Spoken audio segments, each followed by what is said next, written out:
So, good morning, everyone. It's Kelly from the Big Love Share Fest. I have Helene Philipsen. She just told me exactly how to say her name.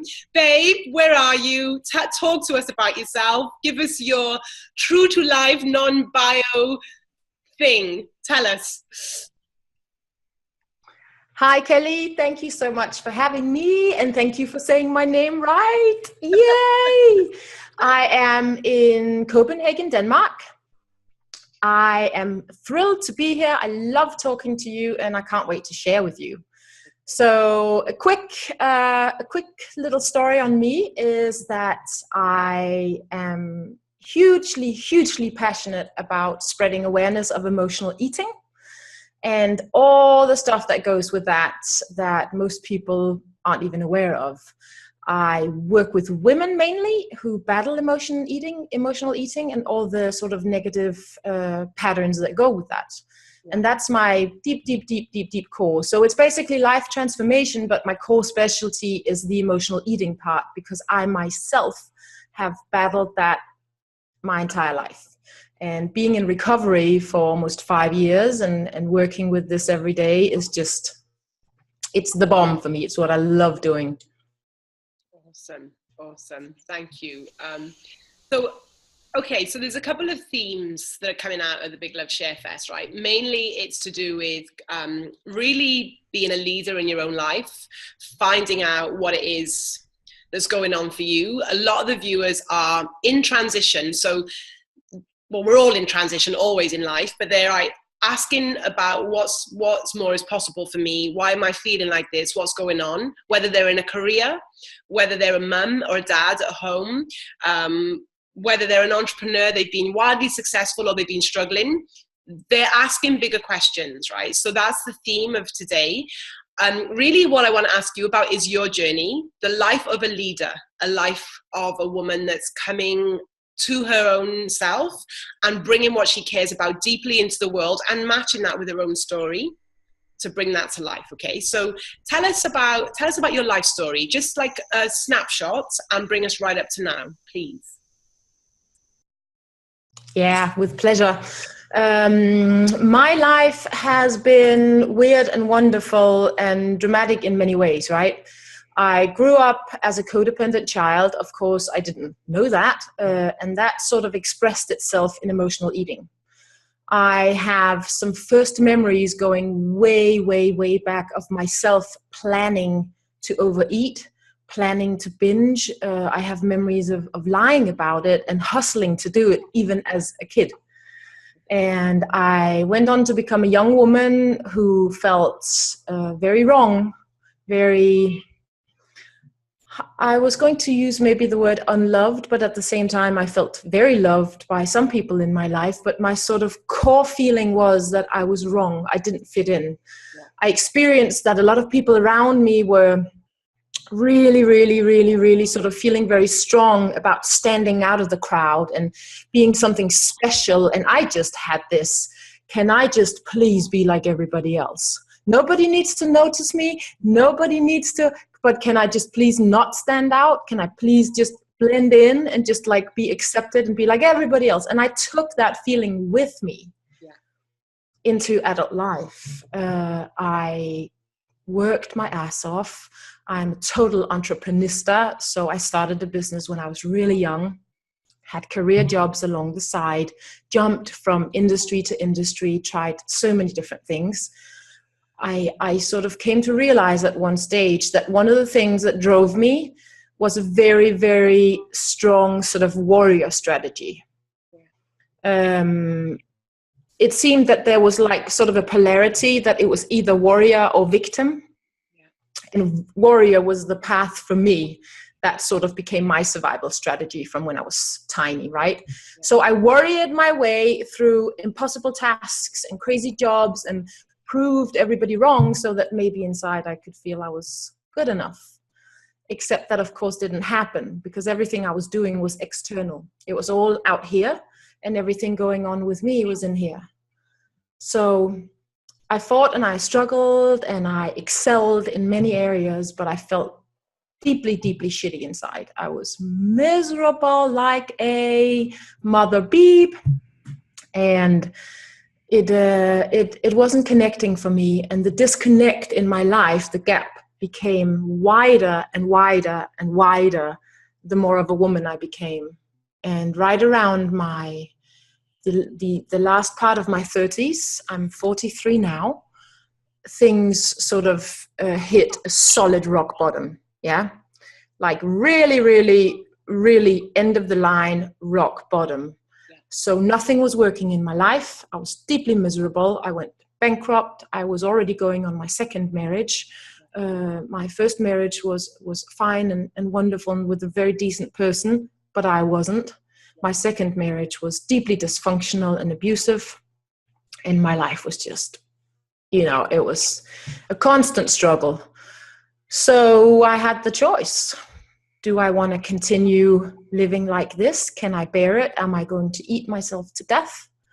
How am I going to just do another day? Right? And so I decided that I had to try sort of one last thing. And I went into treatment, addiction treatment, in my case, food addiction. And that's where a door started opening, and suddenly like a tiny ray of light came in, a little bit of oxygen, and then change started happening. Then I started pursuing a completely different path in my life. So that's sort of like super long story short. That's what brought me up to where my own transformation began for reals. Yeah, awesome, babe. Like I felt like I was falling into the screen then listening to you. What I know, I mean, there'll be men and women watching at home, but tell us about, your words were like the last part of your 30s and like that, the more you were becoming a woman, I think you said, like the disconnection. Tell us what that was like, what it looked like in your life, because I know 20 people already that are going to be watching, that they're there now and they don't understand what's going on. There are psychologists, counselors, life coaches, yoga retreats, all of that is going on, but nothing is getting into what's going on. So tell us about your journey and what you now know as a practitioner that helps people like this, please. Yeah, that's like the best question ever. And I already love you dearly for asking it, because at the end of the day, we can sign up for anything and everything. We can pour the juiciest fuel in the world into our system.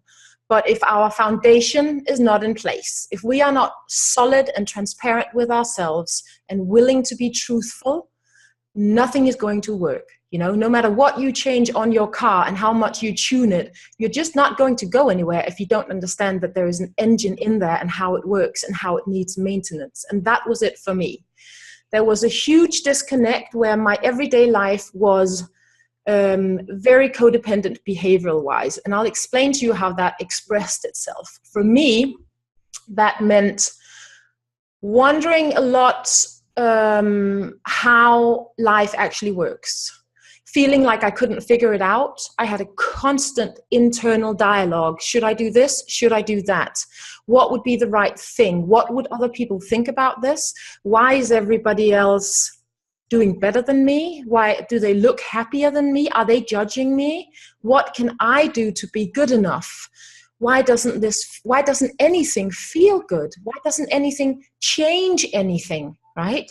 So I kept, like I described before, I kept sort of reaching out. I was obviously very actively trying to change, but I kept trying to do it with external things. And only at the moment where I, in my treatment, realized, okay, what I need to do is I need to like go all the fuck way back and establish an actual foundation in myself before I have a snowball's, before I have a chance of doing anything. Because the way it felt for me was, I'm really, really, really trying to make my love life work. I'm really, really trying to make my professional life work. I seem to be failing at everything. I realized that I had certain parts of my childhood that weren't good. I realized I had traumatic experiences in my life, like assault and many other things. Okay, I carry that with me. But I felt like I could see all of this, right? So I felt like I was really in touch with like my story and my feelings. But when I dove into it, I discovered that that wasn't really the case. I mean, I was totally in touch with a lot of things, but my basic foundation, like my platform to stand on in life, no, I wasn't. So that's what it looked like to me. That's what it felt like. That's what it tasted like. I was medicating my emotions. For me, it was with food. I see, obviously many people tell me that they discover that they're medicating their emotions with food, the traditional things, alcohol, pills, blah, blah, blah. But what there's less attention on is medicating your emotions with Netflix, marathon, love, shopping. There are like sort of less known things, right? So that was daily life for me. It was trying to go through it, figuring out why life was so freaking painful and why I couldn't get the thing to connect, why I couldn't just, it's like two Legos and you look at them and you realize they should click together, but nothing happens, right? Nothing happens. It just doesn't work. Yeah. Okay. Tell me, okay, so I love this. So tell me about addiction. Explain to me addiction in any form. Well, in my world, obviously the one addiction that takes up the most space is emotional eating. And a lot of people will then say, but is emotional eating an addiction? Is overeating even an eating disorder? And my answer to that is that my personal and professional experience is that the mother lode in this is codependency. Okay. I have yet to meet an addict or somebody challenged in their eating patterns who does not have a foundation of having grown up as a codependent child or having been in a relationship or scenario as an adult that created codependent behaviors in them, right? Can you break it down? So in my journey, had that, and I still struggle to understand how to describe it. So can you tell it in your words? Yes. Absolutely, with pleasure. The way I will describe it sort of casually without becoming very sort of clinical in terms is that codependency normally comes from one growing up or being in one of the following scenarios, right? Either you grow up or you are with an addict whose behaviors and problems you then become so preoccupied with dealing with or living with as a child maybe, that totally distorts a healthy emotional life. Yeah. Or you grow up or are with chronic illness, which again means that there's not a lot of room for you and your needs and growing and developing a healthy emotional life. Mm-hmm. It can be from growing up or being in a severely dysfunctional family, a very dysfunctional relationship that can also totally distort your emotional life. Yeah. It can be growing up with severe money problems, which again puts such a big pressure that dysfunctionality happens in the family or in the relationship. Yeah. It can come from in very religious scenarios, because there tend to be very rigid rules and things that are not allowed and things that are allowed and necessary, right? Those are the classical scenarios. And I will say that my experience in my work is that most people come from either having grown up with an addict or with chronic illness. Okay. A parent falls ill and suddenly there's no longer room for the child, or a partner falls ill and there's no longer room for you to actually just grow and mature emotionally in a natural and healthy way. Okay. Yeah. So what happens then? So like, at 5 and 6, earlier for some, when we have to take on a role. So these are just my words now, my understanding. We have to take on a role where you're someone else's caretaker. Basically, you become the adult looking after things in the house. What happens on the inside, mentally and emotionally? I'm going to say mentally because I still am trying to understand the emotional side of me. For me, everything is like in my head. So yeah, tell us what happens. Like what happens when you're little and how that affects you. Yeah. Well, one of the things that definitely happens is that when we are not met and seen by our parents, because there may not be room for us, or there may be a very, very, like a dire necessity that we take on a role, like you say, to fulfill that role in the family. There is no choice really. If somebody's very, very ill, or if somebody's a severe addict or whatever, that's just how it is, right? Yeah. So what happens is that we don't develop. We don't get to develop either a large scale of like totally natural children's behavior and reactions, and the way we feel, the way we express ourselves, and I think for a lot of people it can be limited to say 1, 2, 3 particular areas in our emotional life. So let's take an example, for instance, right? Let's say that you have a parent who's ill, daddy is really ill. So there's no room for you to be an angry child or a child who doesn't comply, right? You have to behave. You have to not make too much of a fuss. You can't demand too much attention, thus, being naughty or screaming or shouting, which is a total, it's a natural part of growing up and developing. There's no room for that. And you know that as a child. I mean, our kids know everything. We think they don't, but they know everything instinctively. They feel it intuitively. They know it. And when there's no room for you to be who you are, of course, you start limiting yourself. You're not aware of this. This just happens because you have to comply. Because as a child, you are not a codependent. You are a dependent, which is interdependency is how things are supposed to be. As children, we depend on our parents. They have to take care of us. We have to feel somewhat safe. That's what we go for as human beings. I want to make sure that I'm hot, that I'm fed, that I can sleep, that I'm loved, all these things.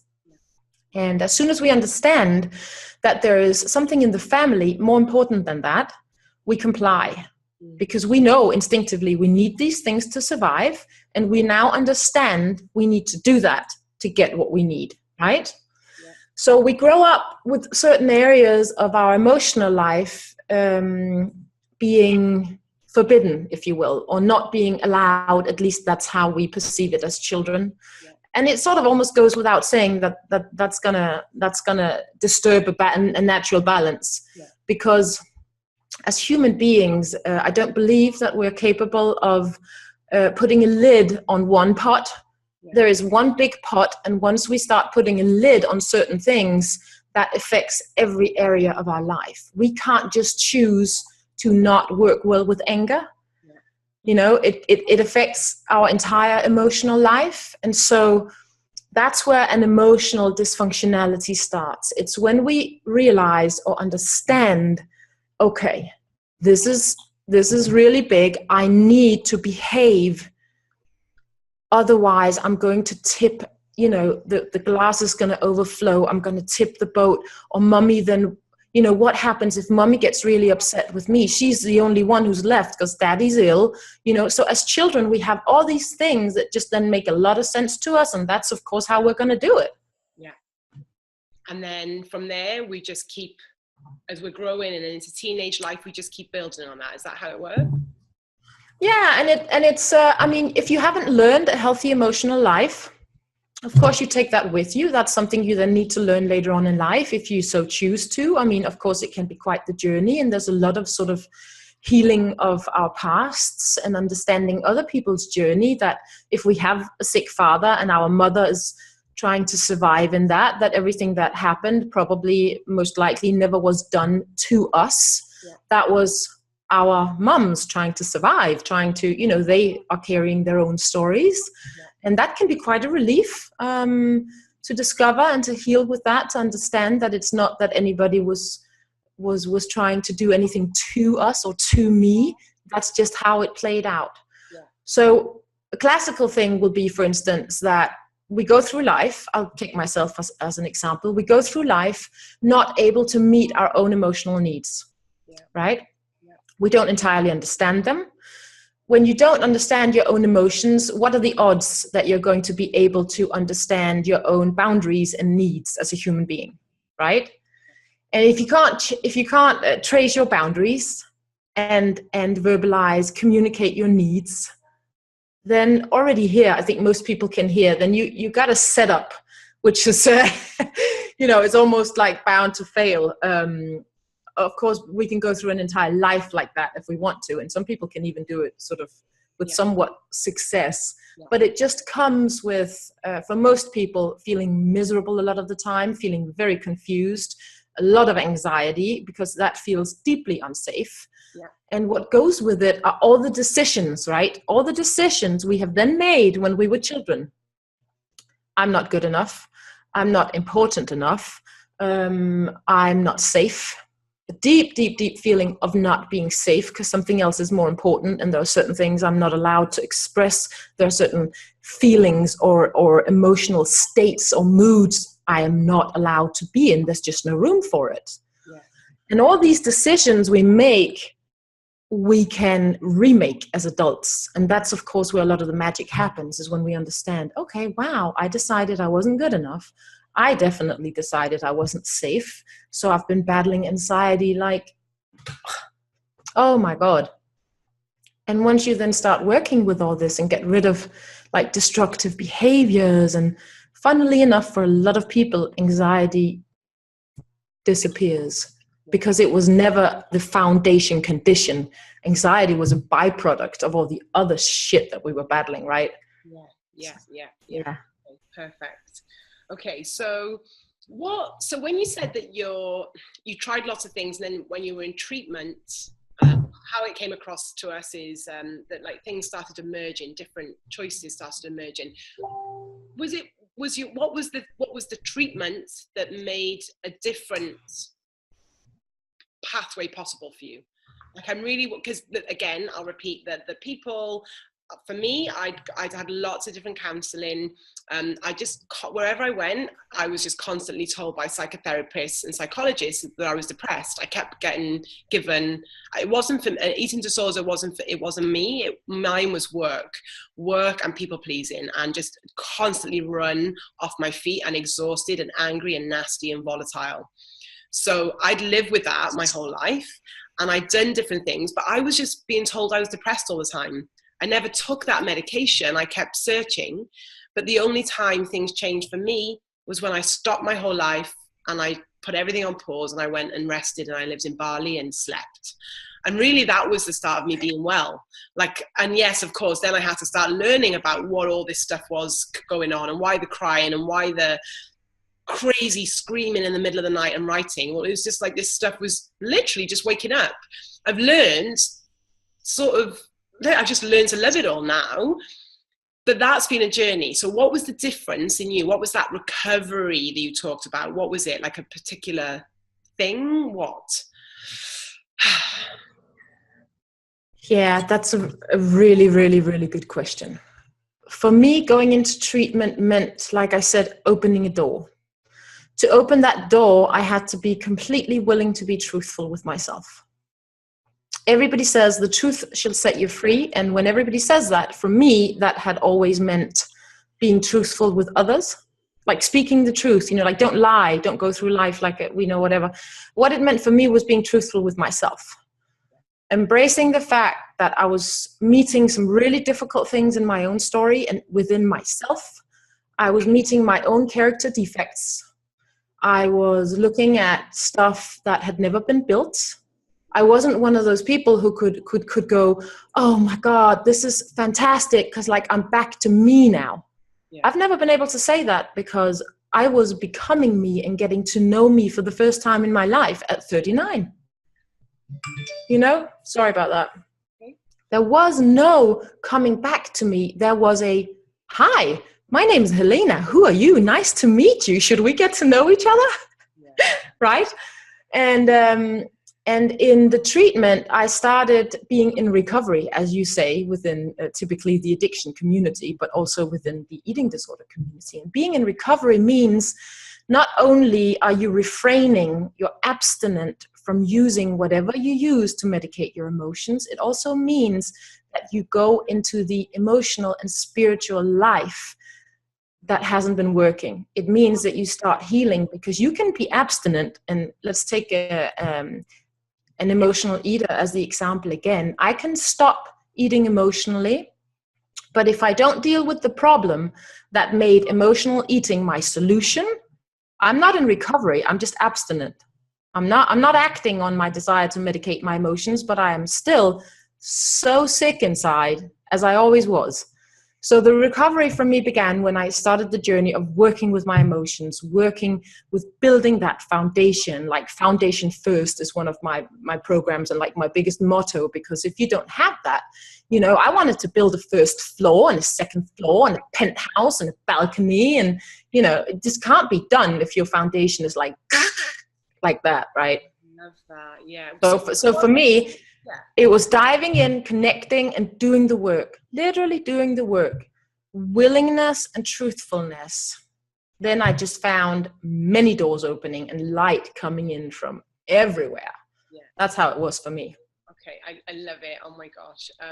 I can't believe we only met, like, I don't know, was it last Thursday or something? After me seeing work online. It was like so fresh. I was like, oh, I need to ask her stuff. We need to know stuff from her. It's like, I think it's forever.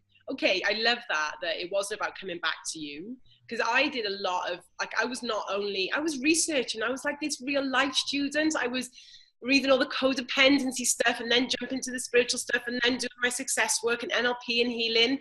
I'm like, I do get it, but it was all just information. And I sort of knew that there was something else. So that thing about rebuilding, like saying hi to this like tiniest little version.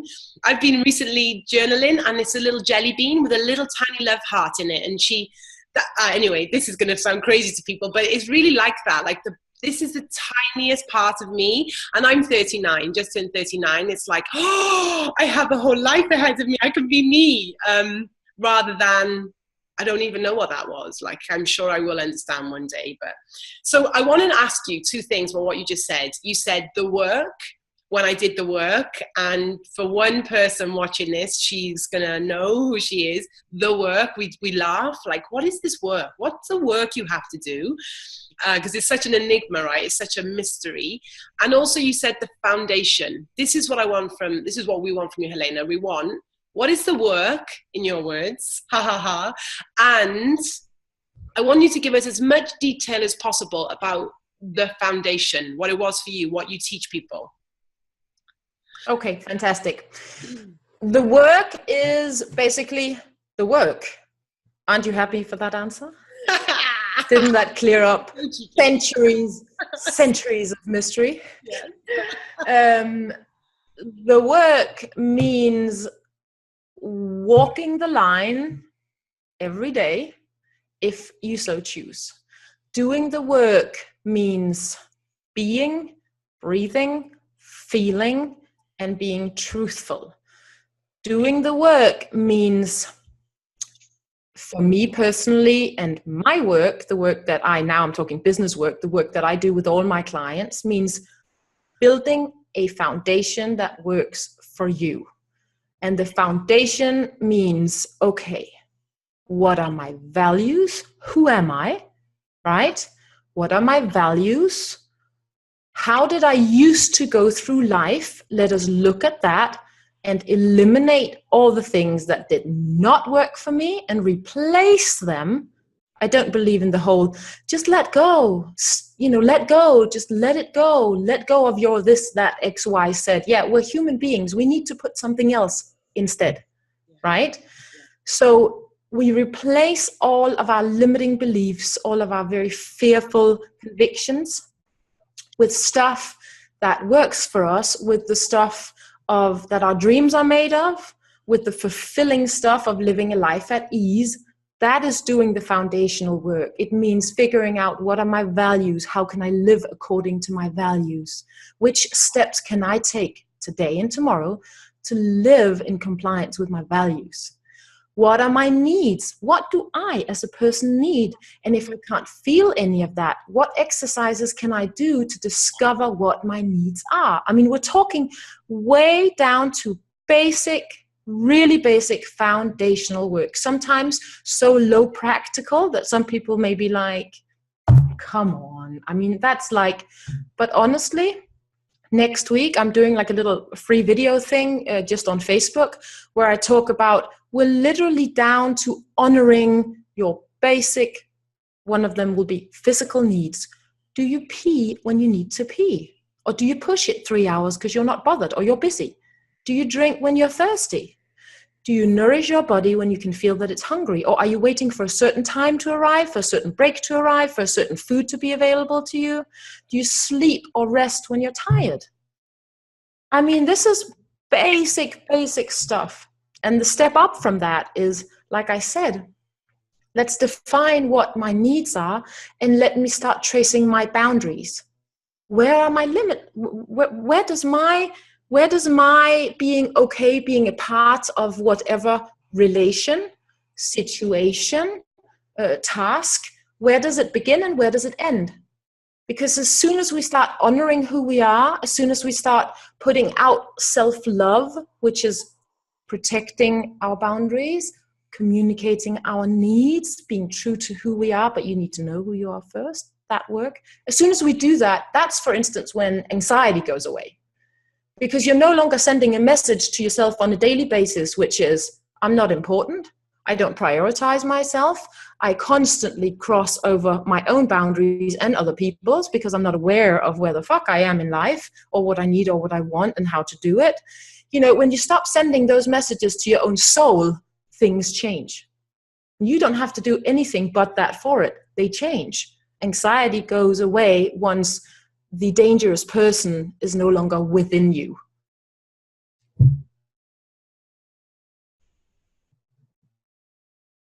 Yeah. Make sense? It makes sense. It makes a lot of sense. Very happy for that.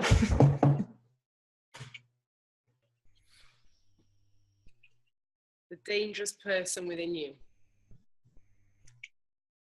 You have a cool way of describing things. Thank you so much.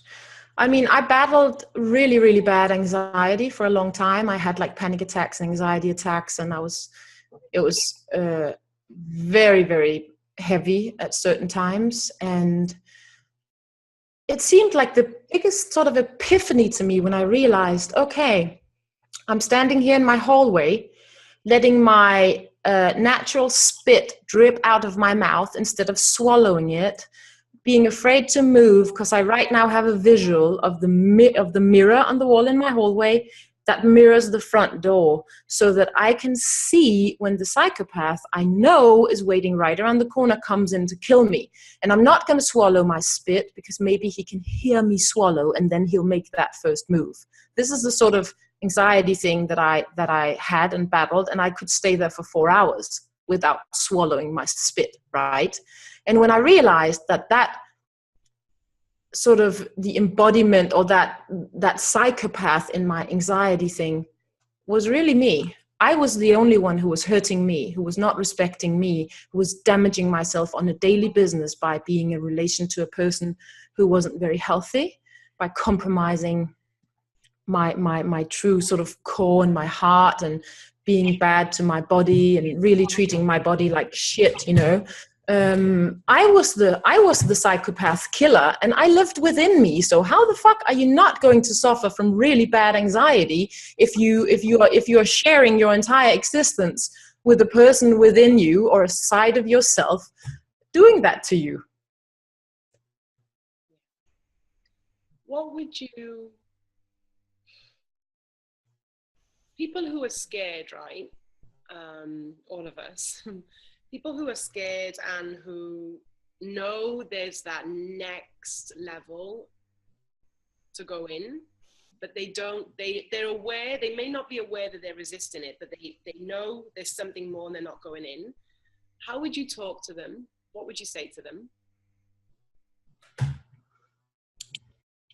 Well, I think it depends very much on where your fear lies. Because the fear that we have, each and every one of us on different things, is, in my book, countered by gratitude.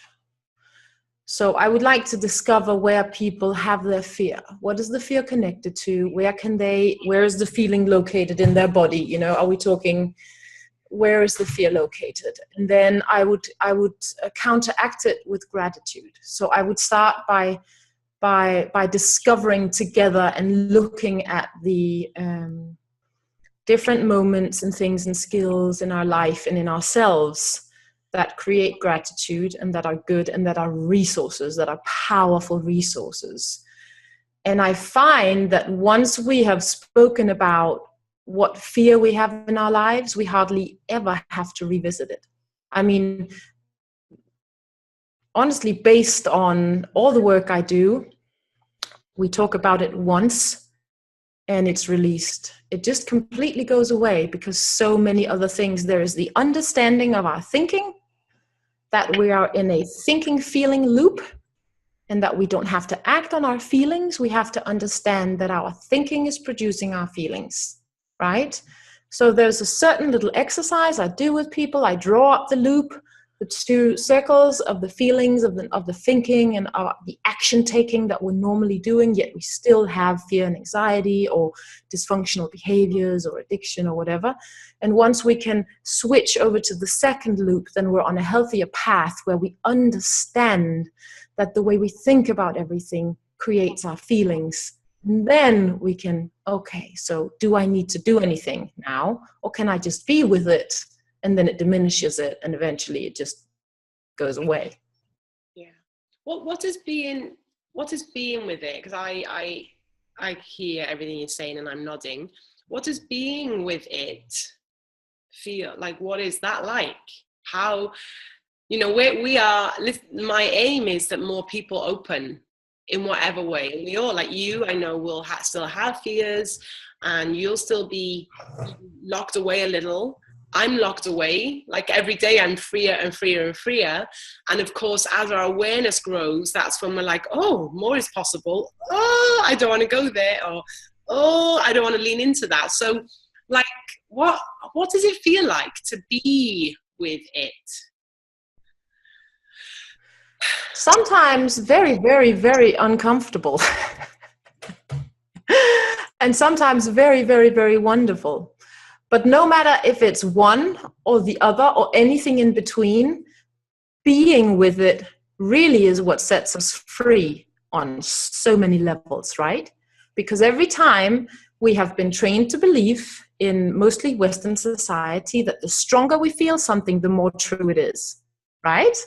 Even though our feelings are mainly a product of our thinking, we grow up believing that if we feel something really, really strongly, it means that it is true, right? And we must act on it to change something in our lives so we can feel differently.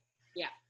Being with it means that if I'm an emotional eater, or if I go for a run and spaz out, if I can't go for my run whenever I'm feeling stressed or poorly, it means we're medicating our emotions. And that means that we are not capable of being with it. Right? Being with it means feeling what we feel, embracing that is the case. Also, the less attractive feelings of fear, grief, sorrow, hurt, jealousy, envy, all the things that we have labeled as less attractive feelings. Being with it means being able to feel those things without having to act upon them. Yeah. Oh my gosh, your descriptions are so perfect. So I know you've made the point, right, that it's any addiction.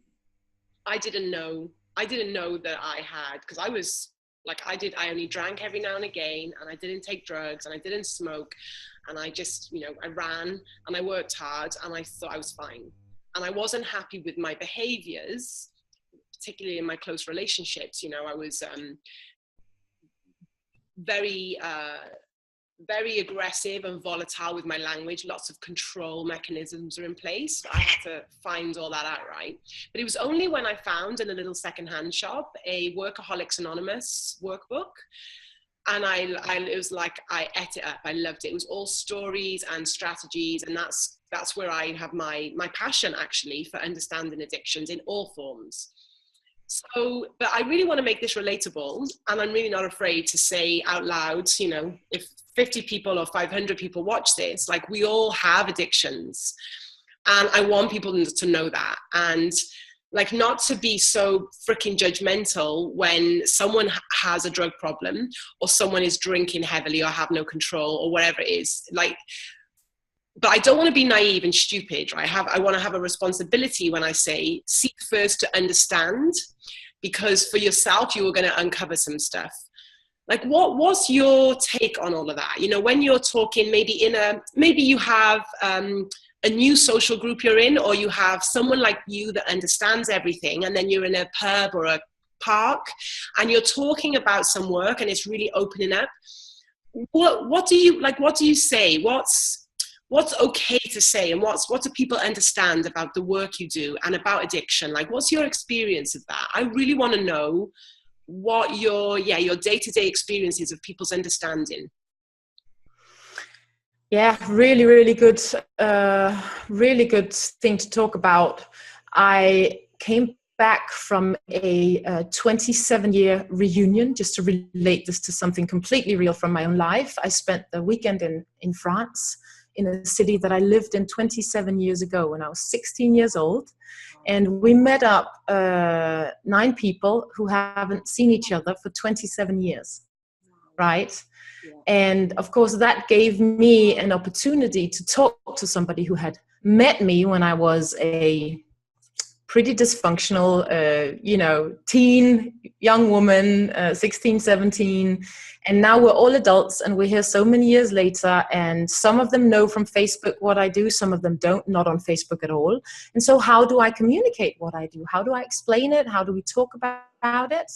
And I found that in general, not from these particular people at all, and not in any negative way. In general, in our society, there's both a lot of stigma that comes with eating and overweight.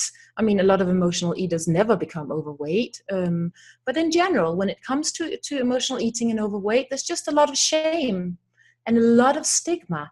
It's sort of almost part of the game that, I mean, deep down, we all know that everybody has struggles. We all know that everybody has issues. But when you can see what somebody else's issue is, it almost makes it fair game to focus on that, because then I can maybe, project some of my own shit onto the person whose issue I can see what it is.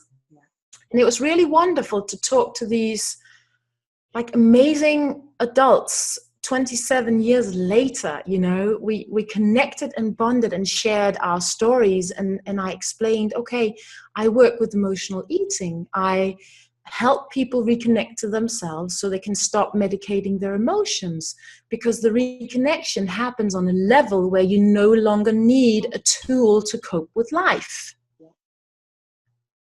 And communicating that, I could see that made sense to every single one of them, right? Man, woman, younger, older, totally different life paths. It made sense to everybody that when you reconnect to yourself on a different level, you can eliminate the need to use any external tool to medicate your emotions. That just says it all for me. Yeah, that's really it's reassuring because I've come back from living. So grew up in Wales. I went to Australia and Asia to live, and that's where all of my I'll say alternative influences came in. I started hearing that every single day, every magazine, every homeopath on the it was high street there, so everything was health. And I had amazing friends that slowly left influences on me, that I really started taking care of myself. And of course, that every little choice made a difference. And now 2 years back to the UK, I'm having to really go out and find all of you global experts to bring you back here and go, I love my community. Wales brought up a pretty cool human being, and I learned some really not very good things, but it's okay. Like, all colors of life is amazing, and let's take responsibility. If you're feeling like crap and you're really not well, it's nothing to be ashamed of. The reality is, in the social and cultural changes, the times that we've lived in, like any generation, like we're going to have seen some stuff that doesn't make sense. So it's our job as adults to find the answers to our own questions. Talk to me about, tell me what you know about personal responsibility, humans being able to take responsibility for their own lives. What's been your experience of that? I think it is, first of all, a choice. We don't need to at all. We figure out if it's something we want to do or not, right? I mean, we all do that. It's not something you have to do. You can choose to do it if you want to. And some people obviously choose to take responsibility on a level where they want to take it a little bit higher because they feel like something isn't working for them. And personal responsibility, I think, is sort of like, it can be a little bit of a strange term, right? Yeah. Because I believe a lot in spirituality, and I believe very much in emotional work. Mm-hmm. And for a lot of the work I do with that, the word responsibility completely disappears. It's all about willingness and truthfulness. Right. And there are certain things in life, and this is a statement that may seem really alternative to a lot of people or some people, but I find it to be very true for me personally and a shit ton of my clients. So it's quite powerful, and it is, sometimes we don't have any responsibility. Sometimes it is not my responsibility. Sometimes there is either a higher power or a universe or a love in our family, in our community, which is way bigger than that. And when I take it to the word responsibility, it often tends to get connected to either my personal will or my personal ego. Yeah. And then the whole energy and everything just sort of shifts to a very low vibrating, I should, I want, I need to. So I work a lot with the non-responsibility, and that works very, very, very well for me, I have to say. Yeah, I don't know why even that question came up. Like, I just realized, I'm not, other than a few guidelines of what I want to ask you, anything that pops in is popping in. So I love that I asked you and you told us that, So did you operate from responsibility before, and then because of the work, this truth, willingness has come through? Like, tell us a little bit about how you've come to that, because that's really good for us to hear, I feel. Yeah, I've experienced it on so many levels. I mean, I used to always work from responsibility and very little acceptance. I've found acceptance to be key. Reality is what it is for me. Everybody has their own truths. And some people also feel they have their own reality.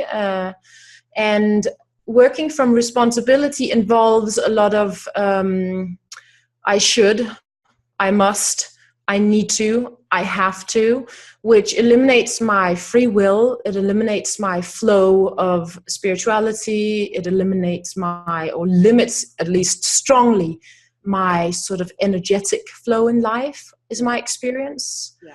So when I embrace and accept what is, I then choose what feels and what I'm thinking is the right path for me according to my values, my needs, my boundaries, my mission, my passion, those things. Yeah. And it's I've discovered that there are so many lessons along this way for all of us, and it's a lifelong journey, right? I can sit here as an expert in my field and share many, many things with you, and I don't have any hang up whatsoever being completely honest and saying my journey is also forever. Thank God for it, by the way, but there just is no end destination. Okay, I've figured it all out now. I'm now the perfect human being. The imperfection is the perfection, and that will last a lifetime. Yeah. Cool. That's lovely. Another question's popped up now, because I think you may tackle it differently, is what are your thoughts on this? There's a lot of there's work out there, around working on forgiveness of yourself, forgiveness of others. So has that been a theme for you? Have you incorporated that into your work on yourself? Yes, I have. Yes, I have. I've had to. I don't call it forgiveness as much as I call it letting go of working on the like replacing shame with something else. Yeah, yeah, I feel like shame and forgiveness are often connected yeah, very strongly, and I do a lot of shame work. There's a lot of shamefulness in emotional eating. There's a lot deep feelings of shamefulness when you're a codependent, which so many of us are, and that's totally okay. And it's a beautiful thing to release and to work through that shame when you do the work. yeah, yeah. And replace it with healthy feelings instead. So forgiveness, definitely. I've worked a lot with forgiveness. It's just had a different name in my work, Yeah. which is to work through the shame and get rid of the shame. Yeah. And once you can then love yourself and love people around you and accept things that have happened, then forgiveness is one thing to call it, definitely. One thing to call it. I would say it's a cute baby with many names. Yeah. Okay. That's lovely. Well, what do you think is possible? What do you think is possible in the next, say, 20 years for humanity and understanding humanity? Like, what do you think is possible with our work? And yeah.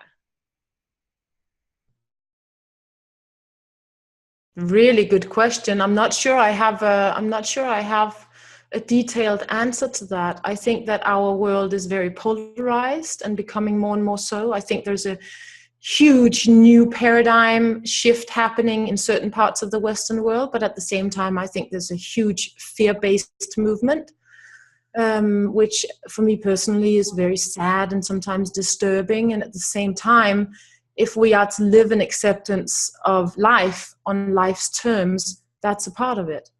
And dealing and living and being in life on life's terms also means that I have to, I don't have to, there we go again, right? I'm correcting myself now.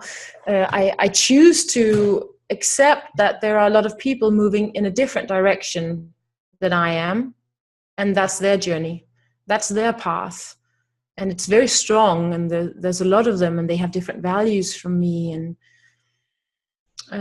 I decide and choose not to let it scare me as much as observe and try to understand that there is a different journey and a different path. I think if we jump over into the new paradigm, the self-development world, the reconnecting and connecting amongst us as human beings and connecting to our spirituality, if we have a higher power or the universe or nature, connecting to nature, like veganism is becoming a huge movement, right? Buying organic at the supermarket, connecting to our planet. And I think it's beautiful and super intriguing to sort of follow and watch. Bottom line for me is that a healthy foundation is everything, and whatever you then choose to do on top of that is wonderful when it is a choice and not something you do to get through life. When it becomes a tool, whether it is veganism or booze, when it becomes a tool, then the foundation isn't in place. What do you mean when it becomes a tool? A tool. What do you mean by that? What I mean is when it becomes a tool to deal with life, to cope with life. I am now feeling a certain thing. To cope with that, I need to go do something. When you use something as a tool to deal with difficult emotions or to fix a situation, if you have a habit, for instance, of coming home saying, oh, we had such a stress day at work, let's have a glass of wine so we can relax. Then what I hear is a tool. Or let's meet up and do that. Then we have a word in Danish, which is hygge, that my beloved friends at this reunion said, oh, the goddamn hygge is everywhere. There are even coffee table top books, whatever it's called, right? About the hygge. Hygge is wonderful. I'm just sharing that with you. Hygge is okay, I just caught on what you said. It's the HYGGE word. Yeah. Yes. Style. Okay. Yeah. Come on. This is good. We're going to break down some stuff here. Yeah. So let's use the word hygge again, just to like really drill it into people's brains. when it becomes, let us meet and hygge over a really nice dinner, let's go release our frustrations and do that particular run. There's nothing wrong with hygge over dinner. There's nothing wrong with having a glass of wine.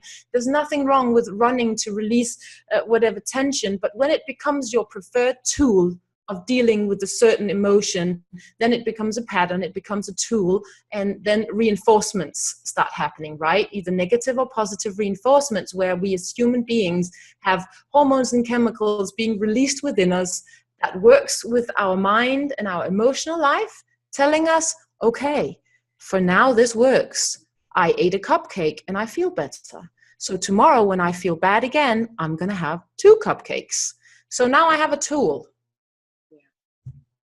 Okay, said that loud and clear. Okay, so we got a couple of minutes. I could ask you like another like 50 questions. I'm definitely interviewing you again for sure. I guess, you know, to cool things down, it's like what inspires you? What inspires you about your industry? Who inspires you? Who else should people watching, you know, look out for?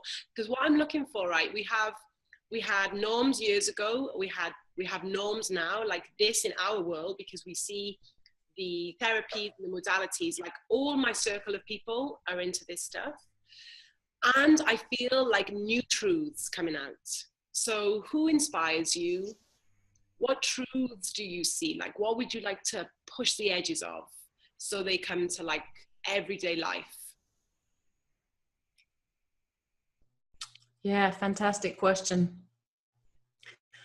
I have often felt challenged by the fact that there are not a lot of people in my particular field that neither do what I do or inspire, or that was my personal feeling, right? I mean, I ended up developing my own method for a reason, because it was needed. There was not a lot of options out there. For me, there was none.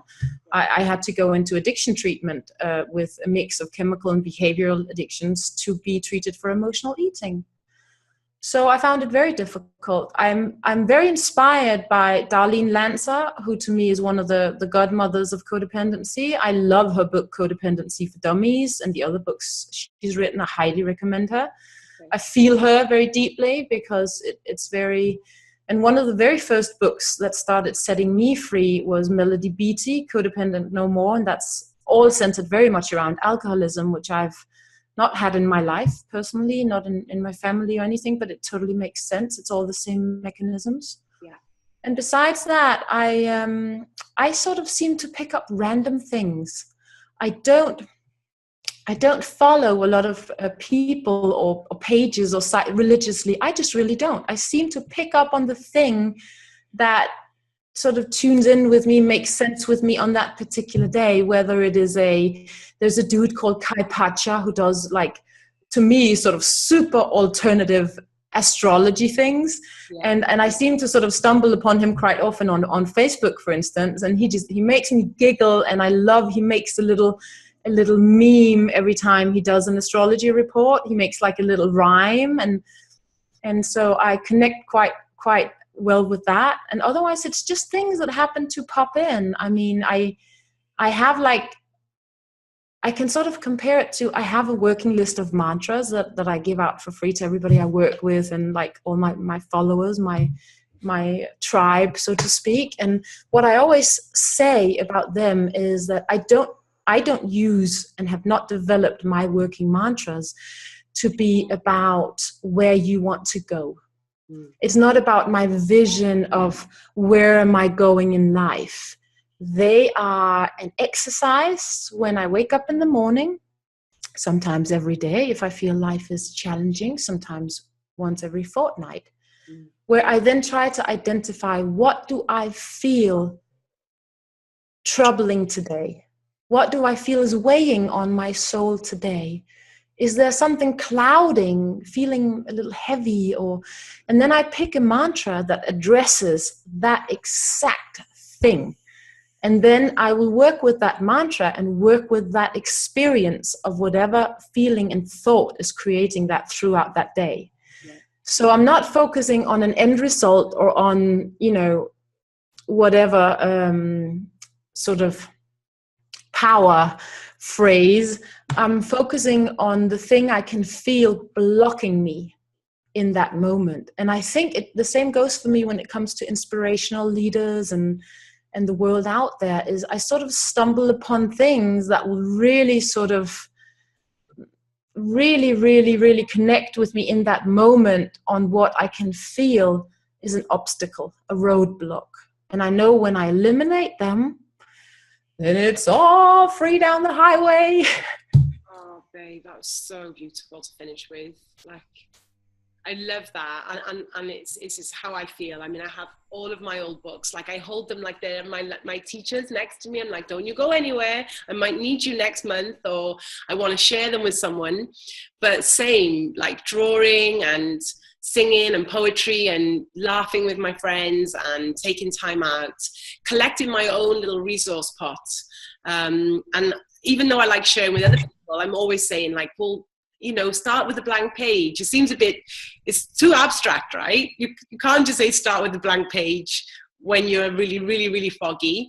I'm just so grateful that I was really so ill and so miserable.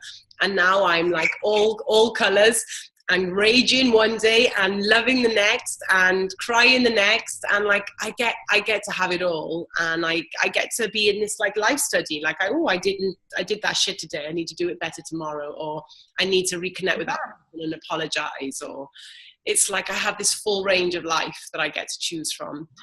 Oh, Helena, thank you so much. This is so special, and you describe things in such a way for us to hear. And I want to say at home, like, we only connected last week, and it was because you just popped up on my page, and I was just enchanted, like, so fresh, so beautiful, so like European Denmarky or whatever you are. I was like, oh, she's one of those stylish, gorgeous, lovely women. Oh, I need to have her in my life. And then I read down your page, I was like this, you know, and I was just like, okay, whatever she has to share with us, I wanna bring her on and ask questions. We're just going a little bit frozen then. That's like, the whole thing has been brilliant, and we're starting to get all squiggly with the Wi-Fi. So I'll let you go now so you can have your Sunday. Everyone, thanks for tuning in to the Big Love Share Fest. I'm going to pop off now and say goodbye to Helena. You have a lovely day wherever you are watching this. See you soon. Thank you. And much love from Copenhagen. Hi.